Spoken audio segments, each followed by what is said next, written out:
वो अब आगे की तरफ। आज का जो बच्चे हमारे पास टॉपिक है, जैसा मैंने कल बताया था, कल का जो टॉपिक था वो थ्योरेटिकल ज्यादा था, तो इसमें न्यूमेरिकल ज्यादा नहीं आते बच्चे हमारे पास। जो आज का हमारे पास यहाँ पे टॉपिक है, क्या टॉपिक है बच्चे हमारे पास? आज का बच्चे हमारे पास टॉपिक है the sources of EMF. The sources of the EMF. कोई बच्चा लगातार, इसका माइक ओपन है भाई। The sources of the EMF.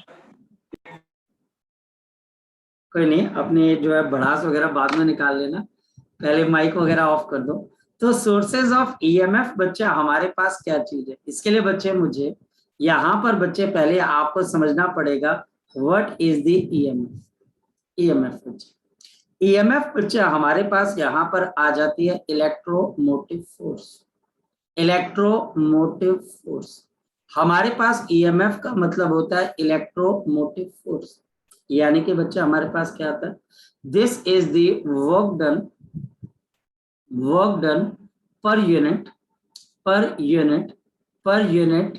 Test charge, per unit test charge in moving through the closed circuit carrying, जो आपके पास close circuit carrying no current. Carrying आपके पास यहाँ पर है बच्चे नो करंट। कैरिंग आपके पास क्या है बच्चे, नो करंट। यानी कि बच्चे हमारे पास इलेक्ट्रोमोटिव फोर्स, बेसिकली इसको हम ईएमएफ भी बोलते हैं। ये वर्क डन है, नाम इसका फोर्स है, पर ये बच्चे हमारे पास वर्क डन है। एक सर्किट में आपके पास करंट बिल्कुल भी नहीं चल रहा, लेकिन बच्चे जो मैं वर्क डन कर रहा हूं in moving the test charge in moving in a close circuit, it is known as to be the EMF. EMF बच्चे हमारे पास आती कहां से है, ईएमएफ बनती कैसे है, ईएमएफ को जनरेट कैसे किया जाता है, ये हमारे लिए बहुत इंपॉर्टेंट पॉइंट है बच्चे। हमारे पास यहाँ पर यहाँ पर बच्चे हमारे पास देयर आर टू, आपके पास यहाँ पर known sources of the EMF, known sources of the EMF called cell and बच्चे हमारे पास battery. This cell and the battery, cell और बैटरी बच्चे हमारे पास ईएमएफ के सोर्सेज हैं। सेल और battery, battery is basically the combination of the cell. The battery is basically the combination है बच्चे, किसकी बच्चे, combination of the cell. The battery is basically the combination of the cell. अब मैं अगर आपको समझाने की कोशिश करूं कि हमारे पास एक सेल में ईएमएफ कैसे डेवलप होती है, उसको बताते कैसे।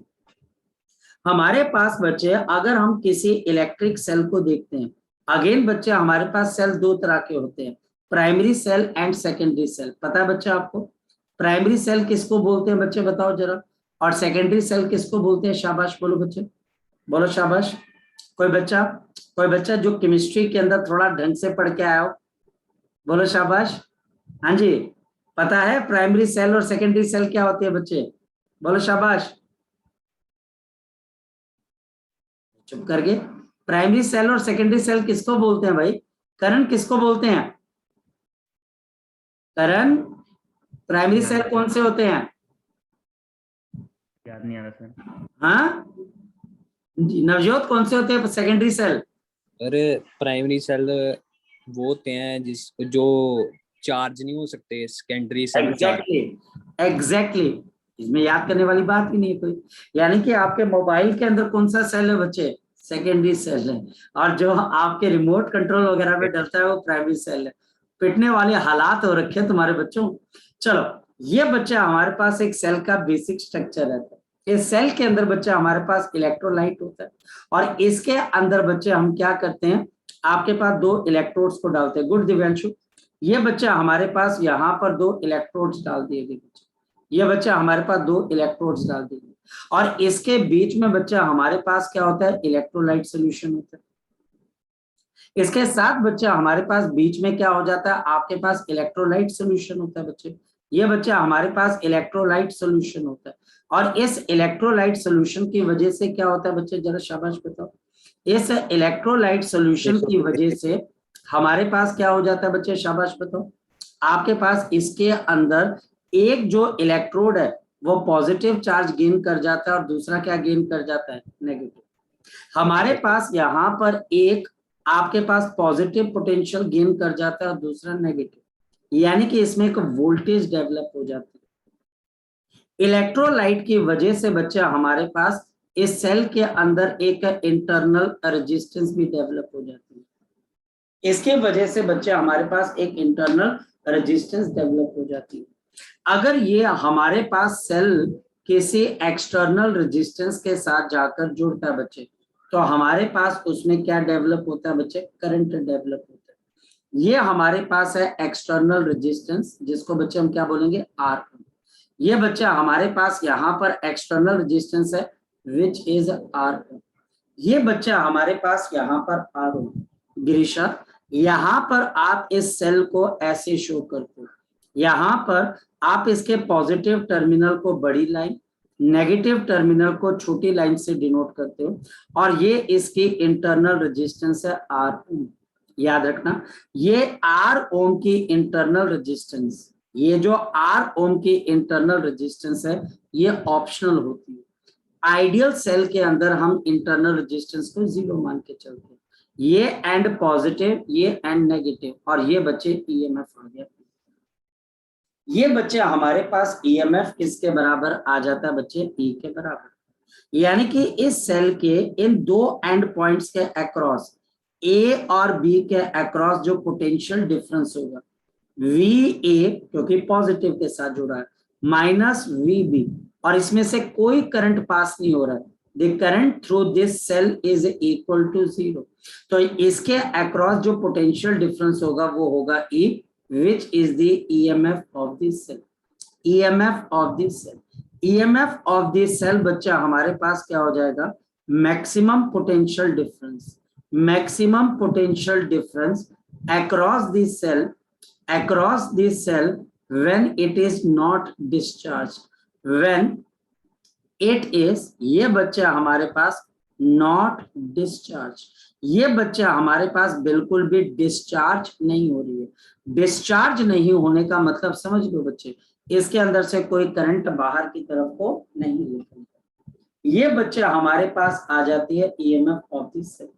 बात करते हैं बच्चे हमारे पास ईएमएफ ऑफ सेल, कैथोड और एनोड की स्ट्रेंथ को भी बोला जा सकता है कि इसकी पोलैरिटी कितनी स्ट्रांग है या बच्चे पोलैरिटी कितनी वीक है बच्चे हमारे पास ईएमएफ।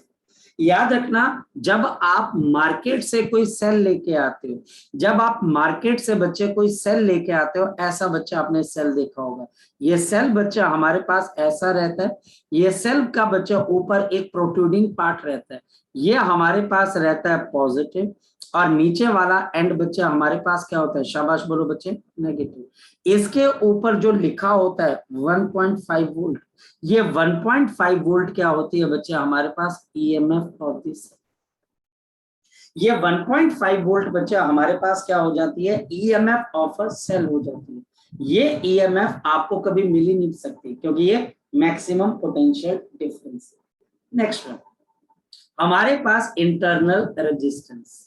इंटरनल रेजिस्टेंस हमारे पास सेल के अंदर जो इलेक्ट्रोलाइट प्रेजेंट है, ये हमारे पास इसकी वजह से डेवलप होती है। अगर हम बात करें इंटरनल रेजिस्टेंस की, तो इसका मतलब क्या आ जाता है, फोकस करना।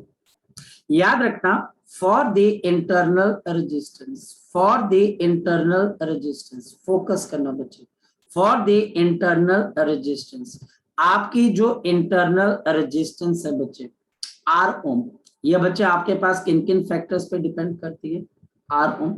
ये बच्चे हमारे पास नंबर 1, ये नेचर ऑफ इलेक्ट्रोलाइट पे समझती है बच्चे, nature of the electrolyte, nature of the electrolyte. आप कौन सा इलेक्ट्रोलाइट सॉल्यूशन यूज कर रहे हो, नंबर 2, नेचर ऑफ इलेक्ट्रोड्स, आप कौन से इलेक्ट्रोड्स को यूज कर रहे हो, nature of the electrodes. Number 3 बच्चा हमारे पास, ये बच्चा हमारे पास है area of electrode, area of the exposure of the electrode, exposure of the electrode, area of the exposure of the electrode. Fourth one बच्चे distance between the electrodes, distance between electrodes, the distance between the electrodes, और last one है बच्चे temperature of the electrode. सर्दियों के अंदर गाड़ी जल्दी start होती है कि लेट स्टार्ट होती है बच्चे? बोलो शाबाश, शाबाश। टेम्परेचर ऑफ द बच्चे हमारे पास, हाँ जी बोलो। जब सर्दियां जब होती है तो आप गाड़ी ऑन करते हो, जल्दी ऑन होती है कार की लेट ऑन होती है बच्चे? लेट ऑन होती है, क्योंकि बच्चे हमारे पास जैसे जैसे आप टेम्परेचर बढ़ाते जाओगे तो आपकी रेजिस्टेंस कम होती जाती है, आपके पास रेजिस्टेंस कम होती जाती है। याद रखना, internal resistance is inversely proportional to the temperature of the body। it is inversely proportional to what है बच्चे आपके पास? temperature of the body। सर्दियों के अंदर टेम्परेचर डाउन होता है, इंटरनल रेजिस्टेंस बढ़ जाती है, तो जैसे आप सेल्फ मारते हो तो गाड़ी बच्चे हमारे पास आगे की तरफ बच्चे रिएक्ट नहीं करती है, क्योंकि इंटरनल रेजिस्टेंस बढ़ी है बच्चे। ये वो फैक्टर है जो कि इंटरनल रेजिस्टेंस जिनको चेंज करती है। अब बच्चा हमारे पास यहाँ पर आता है सबसे इंपॉर्टेंट कॉन्सेप्ट जो बहुत कम बच्चों को पता है बच्चे, और वो ये है बच्चे, with the passage of the time, with the passage of the time, जैसे जैसे बच्चे पैसेज ऑफ टाइम आता रहेगा, with the passage of the time the value of internal resistance, the value of the internal resistance increases, the value of the internal resistance क्या हो जाएगी बच्चे आपके पास? increases। ये बच्चा हमारे पास increase कर जाती है, but EMF remains same, but the EMF आपके पास क्या रहती है बच्चे? remain same। लेकिन आपकी जो EMF है बच्चे वो सेम रहती है, आपकी EMF बच्चे हमारे पास सेम रहती है, और इस वजह से थोड़े दिनों के बाद सेल काम करना बंद कर देता है। At large values, at large values, at the large values of internal resistance, of the internal resistance, at the large value of the internal resistance, the आपके पास यहाँ पर क्या आ जाएगा? the value of, जो बच्चे हमारे पास क्या आ जाएगा? वैल्यू ऑफ आपके पास, या फिर हम बोलते थे this cell do not work. जो सेल है बच्चे वो कभी वर्क नहीं करता है, this cell do not work. ये एक बहुत बड़ी मिसकॉन्सेप्शन है कि सेल की वोल्टेज खत्म हो गई। सेल की वोल्टेज बच्चे कभी खत्म नहीं होती है, ये बात ध्यान रखना। आपकी इंटरनल रेजिस्टेंस इतनी बढ़ जाती है बच्चे कि आपके पास करंट आता ही नहीं, यानी कि जब आप सेल को यूज करते हो और सेल काम करना बंद कर देता है। अगर आपका सेल काम करना बंद कर रहा है तो इसकी वजह क्या है? क्या सेल की ईएमएफ चेंज हो गई है? नहीं, सेल की ईएमएफ उतनी रहती है। उसकी क्या चेंज हो चुकी है बच्चे? इंटरनल रेजिस्टेंस वो इतनी बढ़ जाती है बच्चे कि वो करंट देने से मना कर देती है। ये पहली चीज है जहां पर बच्चे हमारे पास आ जाती है पहली चीज। नेक्स्ट आ जाती है बच्चे बैटरी। अगर हाँ बोलो बोलो शाबाश बोलो। सर जो चार्जेबल सेल है उनमें क्या फिर होता है? चार्जिंग के अंदर बच्चे हम करते क्या बच्चे, इसकी इलेक्ट्रोलाइट के थ्रू बच्चे करंट को बाहर से भेजते हैं, और जिसकी वजह से बच्चे जो इंटरनल रेजिस्टेंस है उसको बच्चे हम दोबारा से क्या करते हैं? डाउन करते हैं, और आपके पास ये सेल दोबारा से काम करना शुरू कर देता है। तो सारा काम बच्चे, क्योंकि जब आप करंट जब डालोगे तो किस पे फर्क पड़ेगा? इलेक्ट्रोलाइट सोल्यूशन पे फर्क पड़ता है कि इलेक्ट्रोड्स पे फर्क पड़ता है? इलेक्ट्रोलाइट सोल्यूशन पे, यानी इंटरनल रेजिस्टेंस को आप चेंज करते हो, जिसकी वजह से ये सेल दोबारा काम करने लायक बन जाता है। ठीक है, तो कभी भी जो सेल है बच्चे वो काम करना इसलिए बंद नहीं करता है कि उसकी ईएमएफ जीरो हो गई है, वो काम करना इसलिए बंद कर देता है क्योंकि इसकी इंटरनल रेजिस्टेंस बहुत बढ़ चुकी है। ठीक है, चले आगे की तरफ बच्चे, चले आगे की तरफ। चलो यहां पर बच्चे अब मेरे पास आ जाता है what do you mean by the battery. अब एक बात बताओ बच्चे, क्या आपके घर में लगी हुई जो बच्चे हमारे पास इन्वर्टर की बैटरी है और जो आपके कार के अंदर लगी हुई बैटरी है, सेम है कि डिफरेंट है बच्चे? बताओ जरा मुझे, सेम है कि डिफरेंट है बच्चे हमारे पास? बताओ शाबाश। सेम ही है सर। नहीं, बिल्कुल भी नहीं बच्चे। क्या आप इसको रिप्लेस कर सकते हो? आप अपने घर वालों से पूछना, कि मेरे घर में जो इन्वर्टर की बैटरी लगी हुई है और जो कार की बैटरी लगी है, क्या आप इसको एक्सचेंज कर सकते हो? नहीं मेरी बात पे यकीन, तो जो बैटरी वाले होते हैं इनसे जाकर आप ये बोलो, मतलब कि फिर तो ऐसा हो जाएगा ना कि आप जो है आपके इन्वर्टर की बैटरी डाउन होगी तो आप जाके उसकी बैटरी लेके आ जाओ। तो क्या ऐसा हो सकता है? जरा पूछ के देखना। और इसमें क्या फर्क है, क्या चीजें होती हैं, ये आपको वो डिटेल के अंदर समझाएगा कि ऐसा क्यों हो सकता है। बैटरी बच्चे हमारे पास यहाँ पर अलग अलग तरह की होती है और battery combination of the cells है हमारे पास। जैसे आज आप इन्वर्टर के अंदर देखना तो उसके अंदर कुछ गोले बने हुए हैं, देखें बच्चे आपने गोले बने हुए? हाँ या ना बच्चे? गोले बने हुए देखें बच्चे आपने? हाँ या ना? ये गोलों के हाँ ना, देखे होंगे आपने। इनके नीचे प्लेट होती है, ये प्लेट बच्चे पॉजिटिव और नेगेटिव इलेक्ट्रोड्स का काम करती है। यहाँ पर बच्चा हमारे पास या तो ये 6 होते हैं या 12 होते हैं, कुछ इस तरीके से प्लेट्स होती है। तो हमारे पास बैटरी कब बनती है? जब बच्चे आप स्ट्रेंथ को बढ़ा कर देते हो, जैसे ये प्लस हो गया, ये माइनस हो गया। Now this is a battery. ये बच्चा हमारे पास सेल को अब हम किसकी फॉर्म में देख रहे हैं बच्चे? बैटरी।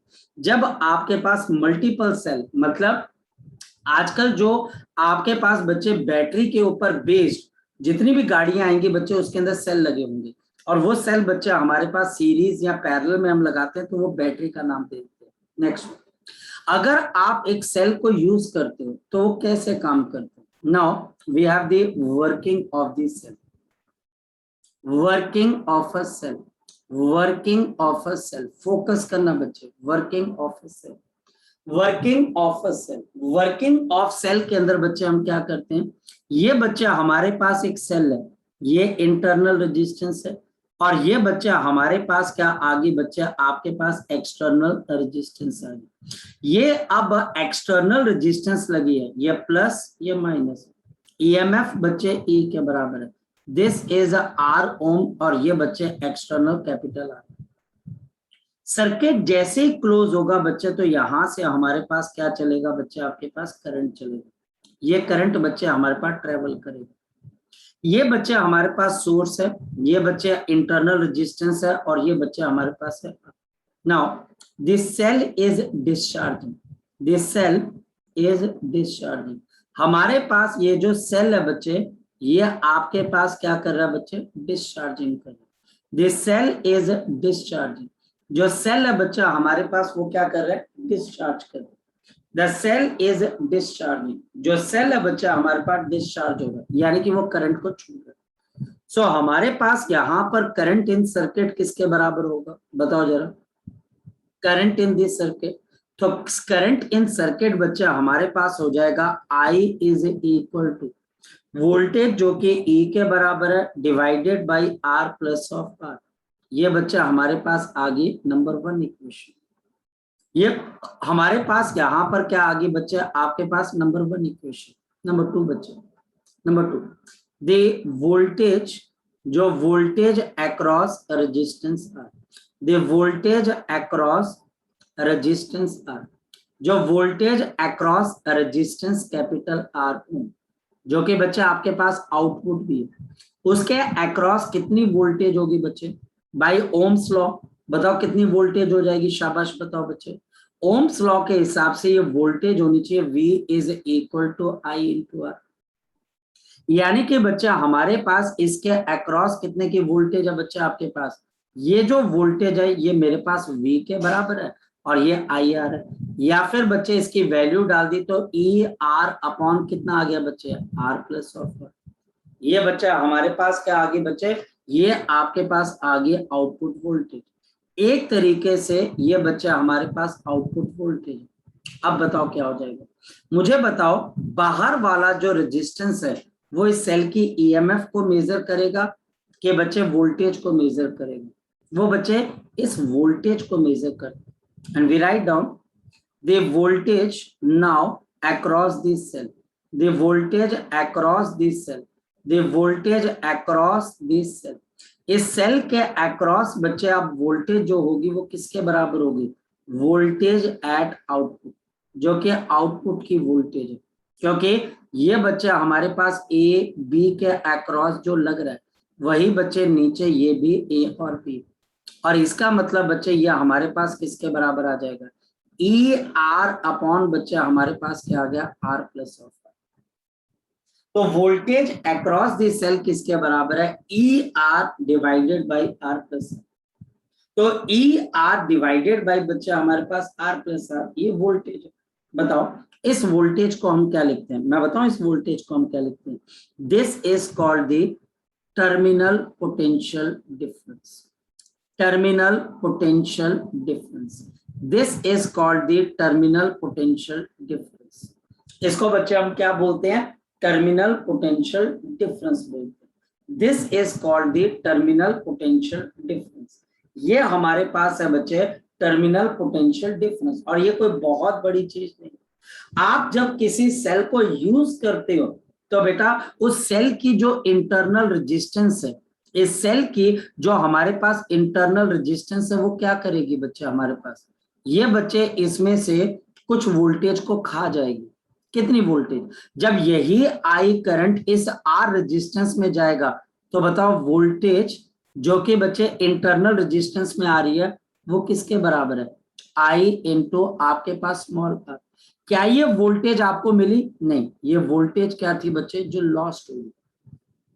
अब समझने की कोशिश करो, आपने जब ईएमएफ ई का सोर्स लगाया और इसमें से करंट चला तो इस ईएमएफ का कुछ पोर्शन ही आपको एज ए आउटपुट मिला, और बाकी ईएमएफ का पोर्शन किसके अंदर चला गया बच्चे, इंटरनल रेजिस्टेंस में। और आप इसको क्या बोलोगे, वोल्टेज लॉस, और आप इसको क्या बोलोगे, वोल्टेज आउटपुट, या फिर बच्चे आप इसका एक और नाम है बच्चे टर्मिनल पोटेंशियल डिफरेंस। और ये बच्चे हमारे पास यूजफुल है, यानी कि ये यूजफुल है। मुझे बल्ब चलाना है, मुझे पंखा चलाना है, मुझे एसी चलाना है, मुझे मोबाइल फोन चलाना है, वो चार्ज करना है, सॉरी, वो सारी की सारी वोल्टेज यहां से आएगी। ये वोल्टेज आई आर ये आपको कभी मिली नहीं, ये सेल के अंदर ही बच्चे, एक मिनट रुकिएगा, मुझे थोड़ा सा नीचे बैठ लीजिएगा, ये सेल के नीचे आपके पास यहाँ पर सेल के अंदर जाकर ही बच्चे हमारे पास दम तोड़, ये आपको कभी मिली नहीं पाई। इसका मतलब बच्चा हमारे पास क्या आ जाएगा, अगर मैं बोलूं वोल्टेज आउटपुट किसके बराबर है, जरा सोच के देखें। हमारे पास अगर एक बड़ी सिंपल सी बात मैं तुझे बोलूं कि ईएमएफ, इसका मतलब किसके बराबर है, वोल्टेज जो आउटपुट है प्लस वोल्टेज जो लॉस्ट है।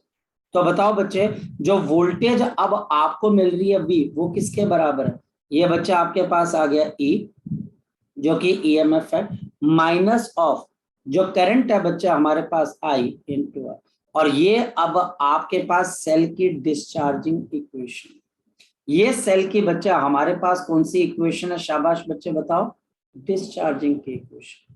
जब कोई सेल आपको कोई करंट आई देने लगता है तो उसकी ईएमएफ आपको कम नजर आती है, और इसकी वजह क्या है बच्चे, इसकी वजह ईएमएफ है कि इंटरनल रेजिस्टेंस है, बताओ बच्चे। इसकी वजह मैंने आपको क्या बताया था, आपको कम वोल्टेज क्यों मिलती है, क्योंकि बच्चे इसकी वजह हमारे पास इंटरनल रेजिस्टेंस है, वो उसमें से जैसे कुछ करंट पास होता है तो वो ईएमएफ का कुछ पोर्शन अपने पास रख लेती है, जिसको हम बोलते हैं वोल्टेज लॉस्ट, और आपको ये आउटपुट मिलता है, और इसी को बच्चे हम क्या बोलते हैं, टर्मिनल पोटेंशियल डिफरेंस। आपको ईएमएफ ई नहीं मिल सकता। अब देखो बच्चे दिमाग लगाओ, जैसे जैसे टाइम बढ़ता जाएगा तो आपके पास आर बढ़ता जाएगा कि छोटा होता जाएगा, शाबाश बोलो बच्चे। जैसे जैसे टाइम बढ़ता जाएगा आपका ये स्मॉल आर ये बढ़ता जाता है कि कम होता जाता है, बच्चे बोलो शाबाश, बोलो, ये इंक्रीज होता जाएगा, और कहीं ना कहीं बच्चे कोई आईआर होगा जहां पर बच्चे वी की वैल्यू 0 हो जाएगी। और उस पर्टिकुलर केस में मेरे बच्चे, उस पर्टिकुलर सिचुएशन में मेरे बेटा जी, हम ये बोलते हैं, हम ये चीज समझाने की कोशिश करते हैं कि आपके पास ये सेल अब काम नहीं करेगा, ये कंप्लीटली डिस्चार्ज हो चुका है।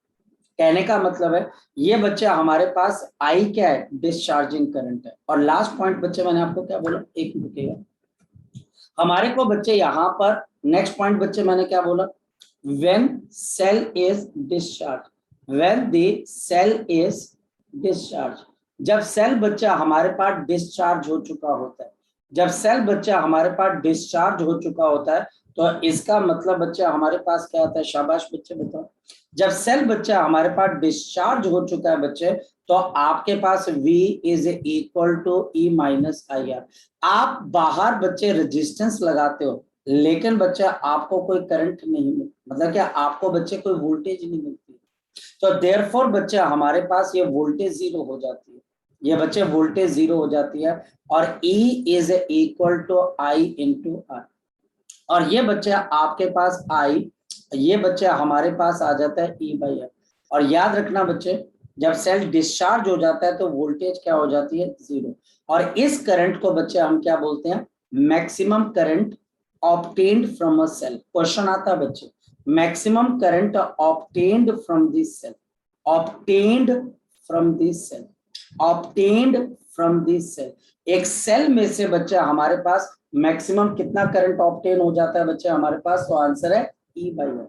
लेकिन ये सेल बच्चा हमारे पास, ये कहने की बात है बच्चे, ये सिर्फ थ्योरी की बात है बच्चे, प्रैक्टिकली आपको ये करंट कभी नहीं मिल सकता।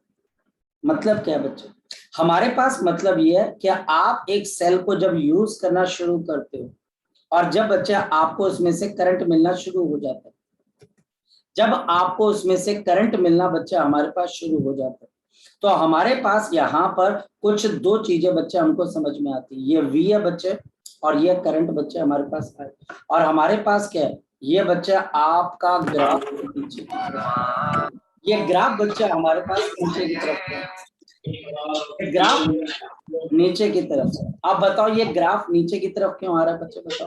क्योंकि V is equal to E minus of I into are.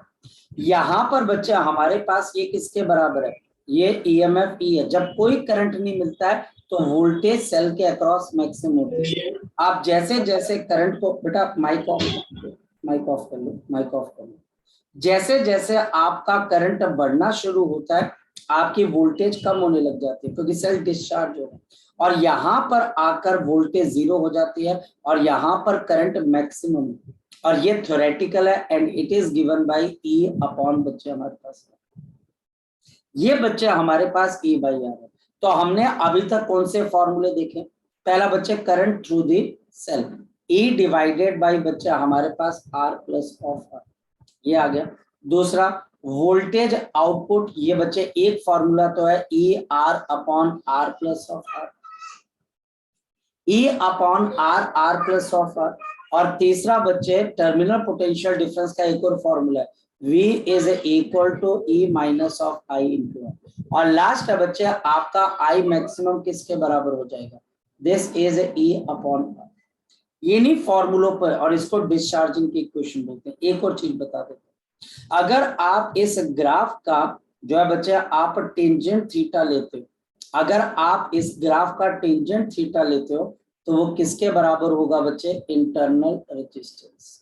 ये बच्चा हमारे पास इंटरनल रेजिस्टेंस के बराबर होगा। ये पॉइंट भी बच्चे आपने याद रखना। अब इस पे क्वेश्चन करेंगे तो पता लगेगा कि हम क्वेश्चन कैसा करना चाहते हैं और कैसा नहीं। चलिए स्टार्ट करते हैं बच्चे। यहाँ पर सबसे पहला क्वेश्चन, और बड़ा सिंपल सा क्वेश्चन, खुद करके देखिएगा ट्राई। मेरे पास यहाँ पर एक सेल आ गया बच्चे, ये सेल के बच्चा हमारे पास कुछ EMF है, कुछ इंटरनल रेजिस्टेंस है, और बच्चा हमारे पास कुछ क्या आ गई बच्चे, एक्सटर्नल रेजिस्टेंस है। ये बच्चा हमारे पास आ गया 10 वोल्ट, ये 2 ओम आ गया, और ये बच्चा हमारे पास आ गया 8 ओम। यहाँ पर मुझे कुछ चीजें बतानी है बच्चे। नंबर वन बच्चे मुझे यहाँ पर बताना है करंट इन दिस सर्किट, बताओ कितने के बराबर हो जाएगा करंट इन दिस सर्किट। यहाँ पर बच्चे मुझे बताना है current in this circuit, 10 divided by 8 plus 2, तो 10 by 2 1 amp. Next one terminal potential difference, terminal potential difference. आपके पास टर्मिनल पोटेंशियल डिफरेंस कैसे आएगा बच्चे, शाबाश बताओ। आपका टर्मिनल पोटेंशियल डिफरेंस है V is equal to E minus of I into R. Next one, अगर यहाँ पर बच्चे EMF देखा जाए तो 10 है, करंट 1 का है, और इंटरनल रेजिस्टेंस 2 की है, तो कितना आ गया बच्चे हमारे पास, शाबाश बोलो 8 वोल्ट। और तीसरा टीचर बोलेगा what is the maximum current, what is the maximum current. आपको यहां पर बताना है कि मैक्सिमम करंट किसके बराबर हो जाएगा। आपको बताना बच्चे यहां पर मैक्सिमम करंट किसके बराबर है। शाबाश, बताओ किसके बराबर है। E अपॉन स्मॉल r, यानी कि बच्चे 10/2, यानी कि मैक्सिमम करंट कितने के बराबर है 5 एम्पियर। आपका मैक्सिमम करंट बच्चा हमारे पास किसके बराबर आ गया 5 एम्पियर के बराबर। तो ये चीज बच्चे हमको यहाँ पर समझ में आनी चाहिए और हम किसी भी तरीके से कर सकते हैं जी। अगर कोई पॉइंट आपने दोबारा से क्लियर करना है तो वो बच्चे मुझे आप बता दीजिए। शाबाश। सर ये जो मैक्सिमम करंट है ये ये सर कभी एट मिलेगा ए नहीं, टाइम, ये कभी मिलेगा ही नहीं, ये कभी मिलेगा ही नहीं। ये कहते ना बच्चा हमारे पास कि ऐसा हो जाएगा, मतलब कि ये थ्योरी की किताब है। मतलब कि सॉरी मैं तेरी बात को पूरा सुना नहीं, I am sorry for that, तू पहले अपनी पूरी बात कर ले। आई एम सॉरी जी फॉर जी दैट सर, कि और ये होता है कोई कि नहीं टीचर को लगता है कि शायद बच्चा यही क्वेश्चन पूछेगा, तू बोल।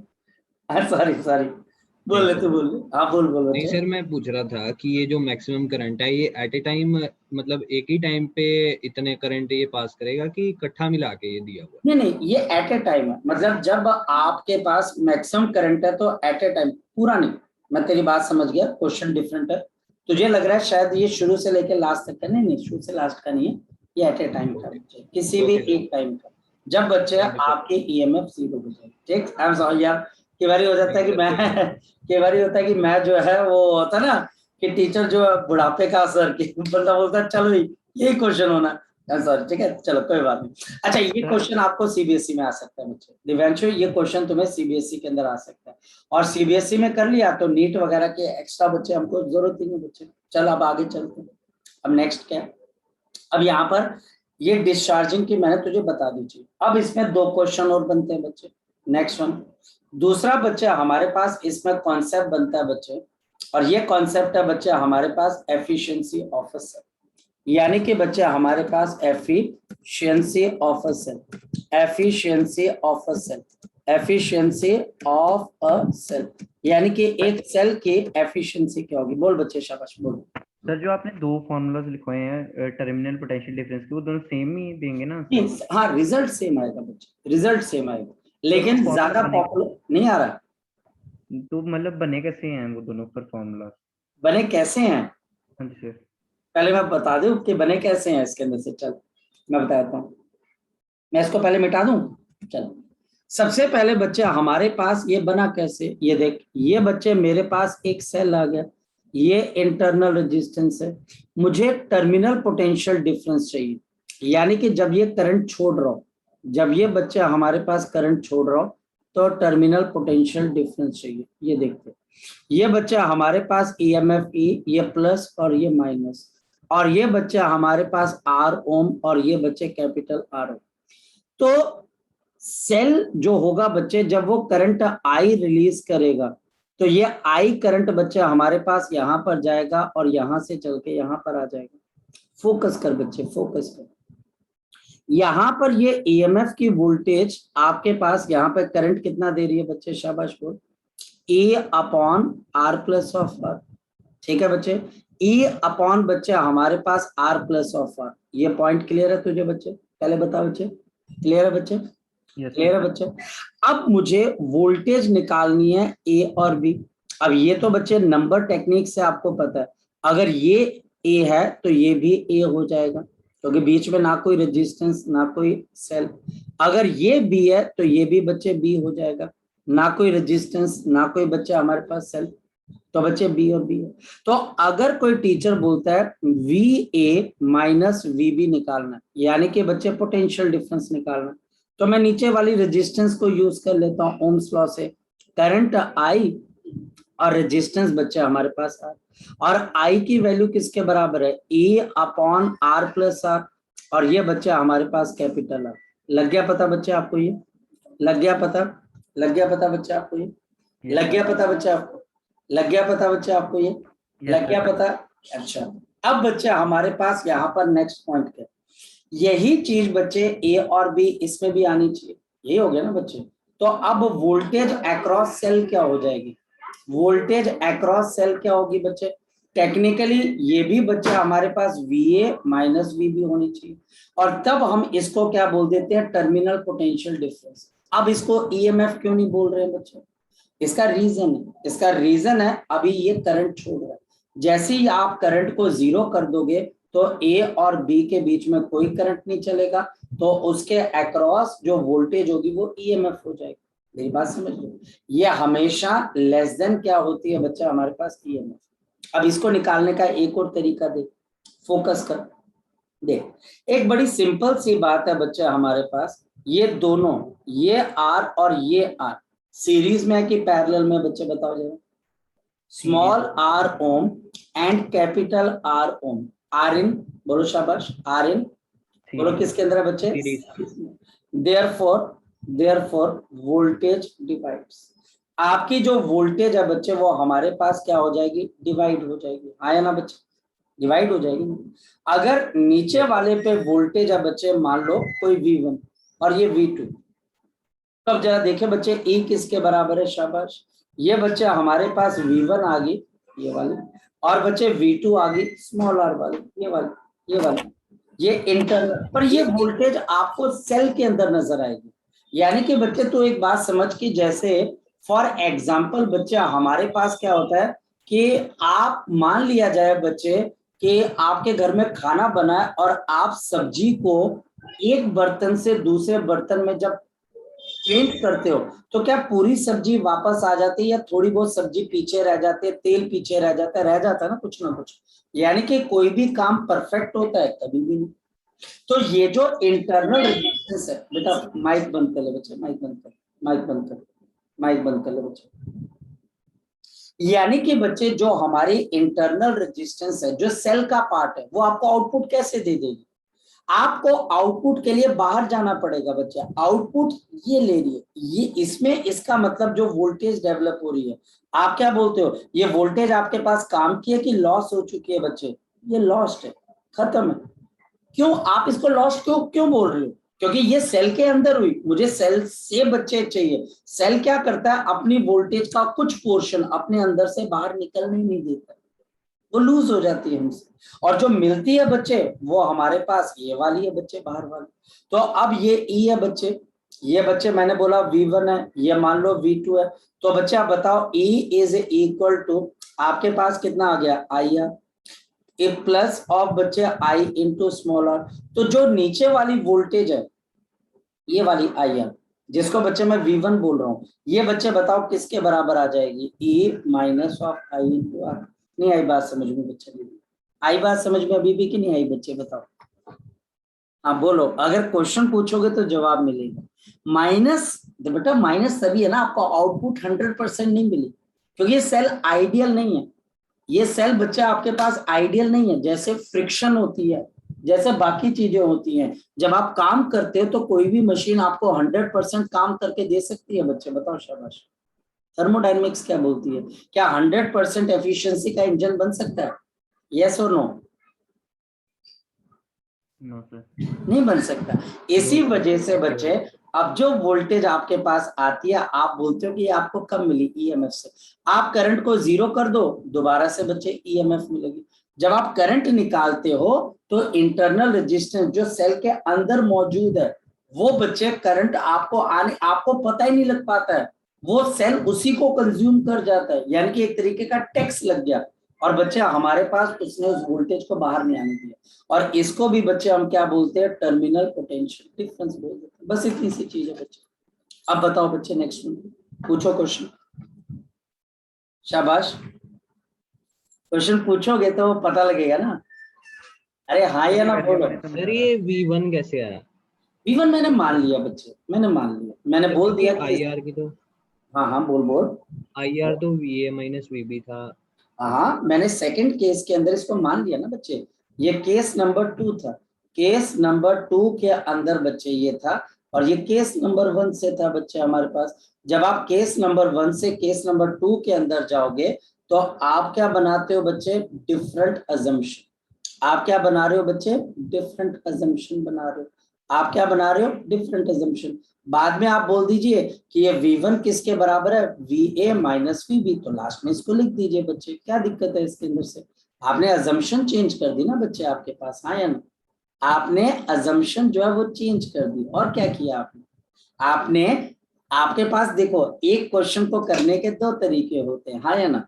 जैसे आज मैं +1 में करवा रहा था कि आप डिस्टेंस दो तरीके से निकाल सकते हो, तो जब आप दूसरा तरीका अपनाओगे सेम कॉन्सेप्ट के लिए तो आपको अजम्पशन, अब अगर मैं लेना चाहूं तो बच्चे फिर कंफ्यूजन हो जाएगी आपके पास, ठीक है? और वो कंफ्यूजन आपको क्रिएट कर सकती है, आपको दिक्कत दे सकती है। इसलिए मैंने क्या माना कि अगर ये आपके पास सीरीज में तो वोल्टेज डिवाइड मान लेते हैं। लेट, मैंने ये मान लिया लेट VA माइनस VB कितने के बराबर कर दिया मैंने?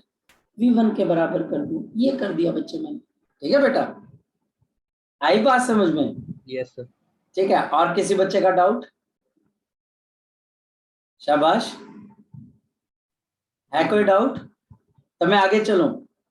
चलो, अब बच्चे हमारे पास यहाँ पर आगे की तरफ को चलते हैं और फोकस करते हैं बच्चे, आगे चलते हैं और फोकस करते हैं। देखिएगा यहाँ पर बच्चे हमारे पास efficiency of electric cell, efficiency.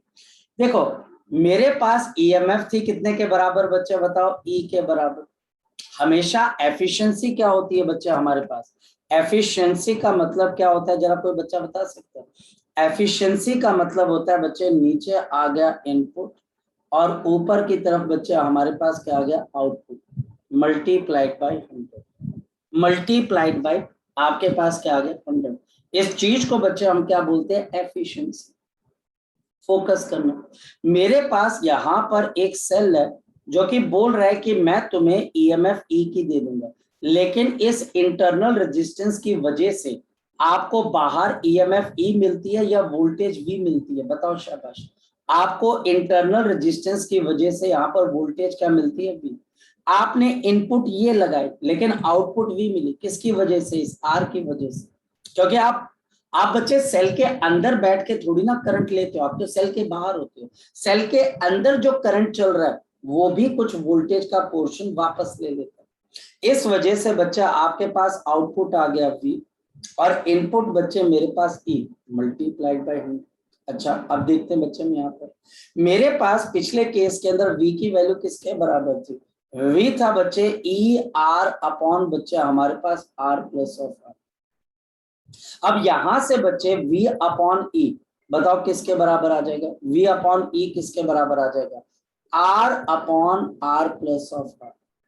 तो ये बच्चे हमारे पास क्या आ गया? R अपॉन आपके पास क्या आ गया? R plus of R into 100। और ये बच्चे हमारे पास परसेंटेज में इसकी क्या आ जाएगी? एफिशिएंसी।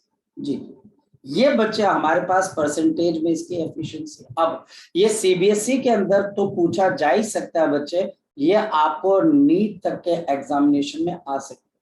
बहुत आसान है, लेकिन बच्चों को फॉर्मूला ही नहीं पता होता है। बच्चे को फॉर्मूला ही नहीं पता होता कि करना कैसे, जबकि ये क्वेश्चन देखो सैंपल क्वेश्चन कैसे। ये हमारे पास यहाँ पर इस तरीके से आपके पास 20 वोल्ट की बैटरी है, ये इंटरनल रेजिस्टेंस है, ये एक्सटर्नल रेजिस्टेंस है। देखना बच्चे हमारे पास, ये बच्चा हमारे पास आगे 20 ओम, ये 50 वोल्ट आ गया बच्चा हमारे पास। ये बच्चा हमारे पास कितना आ गया? 50 वोल्ट आ गया। और यहाँ पर बच्चा हमारे पास इंटरनल रेजिस्टेंस कितनी आ गई? 5 ओम। टीचर मुझे बोलता है एफिशिएंसी, इस सेल की एफिशिएंसी क्या होगी? जरा बताओ बच्चे। 20 अपॉन 20 प्लस ऑफ 5 इंटू बच्चा हमारे पास 100%। बताओ कितना आ जाएगा बच्चे? 20 अपॉन 25 इंटू 100।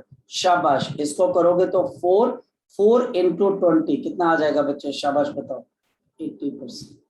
ये बच्चे हमारे पास यहाँ पर कितना आ जाएगा बच्चे? 80% आ जाएगा। ये बच्चे हमारे पास यहाँ पर क्या आ जाएगा बच्चे? 80% आ जाएगा। ये बच्चा हमारे पास यहाँ पर कितना आ जाएगा? 80% आ जाएगा। जी, लग गया पता बच्चे आपको? लग गया पता बच्चे आपको यहाँ पर? Yes sir. ये बच्चा हमारे पास यहाँ पर आ जाता है 80%। ये बच्चा हमारे पास क्या आ गया? 80% आ गया। ओके, यहाँ पर ये पहले क्वेश्चन है, मुश्किल नहीं होंगे आपको बच्चे, निकालने आने चाहिए बच्चे कि ये क्वेश्चन हमने करने कैसे बच्चे। चलिए 2 मिनट रुकेगा, ये सेव नहीं हो रहा है, अब जाके सेव हुआ। चलिए नेक्स्ट वन बच्चे हमारे पास, नेक्स्ट क्या बच्चे हमारे पास? नेक्स्ट है बच्चे हमारे पास calculation of internal resistance. Calculation of internal resistance, ये भी इंपॉर्टेंट है, इसी फॉर्मूले पे based. Calculation of the internal resistance, calculation of the internal resistance. हम यहाँ पर इंटरनल रेजिस्टेंस को कैसे कैलकुलेट करेंगे, इसको हम अंडरस्टैंड करते हैं बच्चे, देखते हैं बच्चे। नंबर 1, हमारे पास यहाँ पर V इज इक्वल टू किसके बराबर है बच्चे, E minus of I into R, ये इंटरनल रेजिस्टेंस है। यहाँ पर बच्चे मेरे पास क्या आ जाएगा, वी कैन राइट डाउन, यहाँ पर बच्चे हम क्या लिख सकते हैं, V is equal to E minus of, current किसके बराबर होता है, E upon R plus of R into small r, और V is equal to E, और यहाँ पर बच्चा हमारे पास नीचे क्या आ जाएगा, R plus of R, cross multiply कर देंगे तो R प्लस ऑफ R, और बच्चा हमारे पास यहाँ पर क्या आ जाएगा, माइनस ऑफ R, ये आ जाएगा, ये कैंसिल हो जाएगा। V is equal to E into बच्चा हमारे पास R upon R plus R, ये उस बात का भी प्रूफ हो गया जो बच्चे आप पूछ रहे थे कि ये फॉर्मूला और ये फॉर्मूला सेम है कि डिफरेंट है, लग गया पता बच्चे, सेम, चाहे उससे बच्चे टर्मिनल पोटेंशियल डिफरेंस निकालो चाहे इससे बच्चे।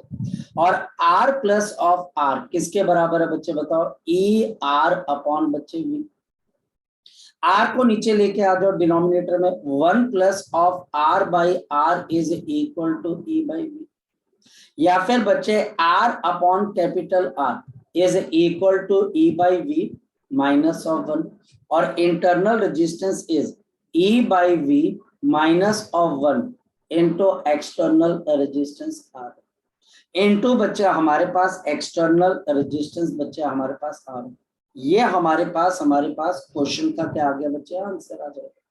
ठीक, अब ये आपके लिए क्या आ गया, नया फॉर्मूला। तुमने बोलना है सर ने हमें फॉर्मूले बता के ही जो है हमारी जान ले लेनी है, बट बेटा करे क्या बच्चे, फॉर्मूला अगर याद नहीं करेंगे आप पीछे रह जाओगे।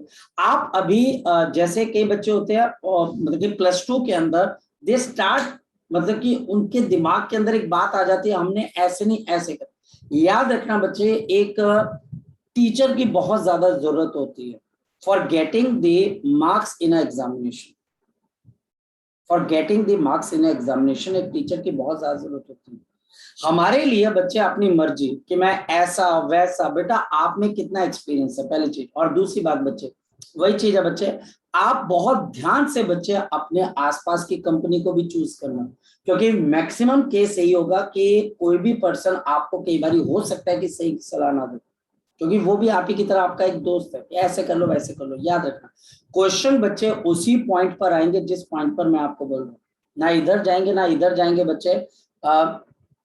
अगर बच्चे हम यहाँ पर समझने की कोशिश करें, देखो एक बात आ जाती है कि हम जब किसी बच्चे को बताते हैं तो फिर बच्चे हमारे पास क्या आते हैं, मार्क्स आते हैं बच्चे। अभी 20th को एक पेपर हुआ मेरे स्टूडेंट के जेई के अंदर बच्चे, जेई के अंदर बच्चे हमारे पास 100 में से फिजिक्स के अंदर 87 मार्क्स हैं, कम नहीं है बच्चे, ठीक है। केमिस्ट्री में थोड़े ज्यादा है और केमिस्ट्री में आते भी हैं बच्चे ज्यादा, 87 मार्क्स हैं बच्चे। याद रखना आप में से जो बच्चा जेई का है, याद रखना बच्चे जेई में मैथ्स बहुत टफ आता है, बहुत टफ आता है, केमिस्ट्री इजी और फिजिक्स दोनों के बीच में आती है। उसके 234 के आसपास मार्क्स बन रहे हैं 300 में से, और ठीक है 99 परसेंटाइल निकाल जाएगा, क्योंकि पिछली बार 205 नंबर थे तो 99 पॉइंट समथिंग परसेंटाइल था, जैसे थोड़ा और बढ़ जाए। तो मैं आपको कह रहा हूँ उस बच्चे को जैसा गाइड किया गया उसने किया, बच्चे तो नंबर बेटे 87 नंबर बहुत होते हैं ऑल ओवर इंडिया रैंक पे बच्चे, 13 नंबर जो उसके गए हैं तो बच्चे एक उसका गलत हुआ होगा, 2-3 बच्चे उसने छोड़ दिए, 8-5 बच्चे 13 होते हैं, 2 क्वेश्चन उसने छोड़ दिए, 1 क्वेश्चन उसने गलत कर दिया। हमें यहाँ से पता लग जाता है कि उसने एक तो गलती क्या की, सारे क्वेश्चन कर दिए, और दूसरा उसने बच्चे 2 क्वेश्चन छोड़े 4-4 मार्क्स के और 1 क्वेश्चन गलत कर दिया, 5 तो हो गया बच्चे 8-5 13 नंबर कम हुए और 100 में से 87। ये पॉइंट याद रखना। अब इसके ऊपर क्वेश्चन कैसा आता है मैं आपको समझाता हूँ, देखिएगा फोकस करिए। हमारे पास क्वेश्चन कैसा आता है, क्वेश्चन बच्चा हमारे पास बड़ा सिंपल सा आता है, if the cell of EMF 20 volt shows terminal potential difference of 18 volt 18 volt across a resistance, external resistance of 10 ohm, of the 10 ohm. Calculate internal resistance. Calculate internal resistance. Calculate the internal resistance. आपको ये बताना है बच्चे कि आपकी internal resistance क्या होगी. Solution focus करते हैं. तो internal resistance is given by E upon V minus of 1 into R. और बच्चा हमारे पास कितना आ जाएगा 20 अपॉन 18 माइनस ऑफ 1 इंटू 10. और ये बच्चा हमारे पास कितना आएगा, this will be 2 upon 18 into बच्चा हमारे पास 10 और this will be equal to, ये बच्चे कैंसिल होकर 9 आ जाएगा और 10 डिवाइडेड बाय 9 और ये बच्चा हमारे पास 1.2 ओम अप्रोक्सीमेटली बच्चा हमारे पास आंसर आ जाएगा. इस लेवल का क्वेश्चन बच्चे आपको पूछा जाएगा. मैं बेटा सारे लेवल के क्वेश्चंस आपको ग्राफ सारे करवा देता हूँ. आपको बच्चे मैं ये भी करवा देता हूँ, ये पूछेगा या फिर ये पूछेगा. अब इसमें एक क्वेश्चन और क्या बन सकता है, टीचर बच्चा आपको यहाँ पर स्मॉल आर दे दिया, कैपिटल आर दे दिया, आपको टर्मिनल पोटेंशियल डिफरेंस दे दिया, आपको क्या निकालनी बच्चे, ईएमएफ निकाल. ऐसा क्वेश्चन मतलब यहाँ पर 4 अननोन है, 3 आपको दिए रहेंगे बच्चे, एक आपको निकालना होगा बच्चे. और ये हमारे पास क्या है, ईएमएफ है, ये टर्मिनल पोटेंशियल, ये एक्सटर्नल रेजिस्टेंस और ये बच्चे हमारे पास क्या है, इंटरनल रेजिस्टेंस. जी कोई डाउट है तो वो आप मुझसे पूछ सकते हो. शाबाश. हाँ बोलो सर. हम तो सीधे उससे भी निकाल सकते हैं जो हमारे पास वी आउटपुट का फॉर्मूला है, उसमें भी सीधे वैल्यूज डाल के सेम ही चीज आएगी. हाँ निकाल सकते हो, बट तो देखो टाइम की बात आती है मेरे बच्चे, बात बच्चे टाइम की आती है. मैं ये नहीं कहता हूँ कि बच्चे आप नहीं निकाल सकते हो, बिल्कुल निकाल सकते हो मेरे बच्चे. बात टाइम की आती है, बात आती है फॉर्मूले की. जैसे बच्चे इस फॉर्मूले की आगे चल के भी एप्लीकेशन आनी है और फिर अगर ये फॉर्मूला मेरे दिमाग में रहेगा तो वो टॉपिक भी हो जाएगा, अगर ये फॉर्मूला दिमाग में नहीं रहेगा तो वो टॉपिक नहीं हो पाएगा. इस वजह से कुछ स्टैंडर्ड चीजें होती है ना बच्चे हमारे पास, कि हम स्टैंडर्डली वैसे करें कि किसी के बर्थडे पे जाएं तो हैप्पी बर्थडे टू का अगर हम गाना गाएंगे तो अगला मुझे चॉकलेट देगा, समोसा देगा, बिस्किट देगा. नहीं गाएंगे तो बच्चे हो सकता है ना भी दे. तो कंपल्सरी है, पता है हैप्पी बर्थडे है, क्यों गाना गाना, अगर मैं बोलूं ऐसे ही गाना गाना है, लेकिन गाना गाने से हो सकता है समोसे मिल जाए. तो ये फॉर्मूला लिखने से क्या हो सकता है, टीचर आपको नंबर दे दे. बाकी उससे आंसर आ सकता है, बिल्कुल आ सकता है, मैं यहाँ पर बोल रहा हूँ. लेकिन कई बार टीचर बड़े खड़ूस होते हैं, बहुत गंदे टीचर होते हैं और फिर बच्चे वो आपको नंबर नहीं देते हैं, आपको बहुत तड़पाते हैं बच्चे. चलें बच्चे आगे की तरफ. यहाँ पर बच्चे हमारे पास नेक्स्ट आ जाता है बच्चे. अब बच्चे हमारे पास नेक्स्ट पॉइंट है बच्चे, ग्राफिकल डिस्क्रिप्शन. ग्राफिकल डिस्क्रिप्शन है बच्चे हमारे पास. सोचिएगा ये एक आपकी प्रॉब्लम है, वर्ड में नहीं लिखवा रहा हूँ, सिर्फ मैं आपको बता रहा हूँ करंट की वैल्यू क्या होती है बच्चे हमारे पास, E अपॉन बच्चे हमारे पास R प्लस ऑफ R. ये बच्चे हमारे पास करंट की वैल्यू होती है E upon R plus of R. ये हमारे पास करंट की वैल्यू. और इससे बच्चे हमारे पास जो वोल्टेज आ जाती है वो किसके बराबर आ जाती है. और बच्चे हमारे पास यहाँ पर R अपॉन बच्चे आपके पास R प्लस R, ये हम लिख चुके हैं बच्चे. और इसको अगर मैं फर्दर देखता हूं तो E upon small r upon capital R plus of 1, small r upon capital R plus of 1. ये बच्चे हमारे पास यहाँ पर क्या आ गया, आपके पास V और E आ गया. अब पॉइंट क्या है बच्चे, ध्यान से समझिए. पॉइंट ये है कि टीचर अब मुझे ये बोलता है कि मुझे ग्राफ ड्रॉ करना है. किस किस के बीच में ड्रॉ करना है, V और एक्सटर्नल रेजिस्टेंस. याद रखना पिछली बार V और किसके बीच में था बच्चे, I के बीच में. अब एक्सटर्नल रेजिस्टेंस है. फोकस करना बच्चे, फोकस करना. अगर R की वैल्यू बच्चे हमारे पास यहाँ पर 0 है. देखो बच्चे अगर स्मॉल r की वैल्यू मेरे पास क्या बच्चे 0, यहाँ पर आई एम सॉरी स्मॉल r नहीं कैपिटल है, सॉरी आई एम सॉरी. यहाँ पर बच्चे अगर r की वैल्यू 0 है बच्चे तो समथिंग अपॉन 0 क्या होगा बच्चे, शाबाश बोलो. समथिंग अपॉन 0 क्या होगा बच्चे, इनफाइनाइट. और 1 अपॉन इनफाइनाइट. एक मिनट रुकना बेटा, एक मिनट रुकना.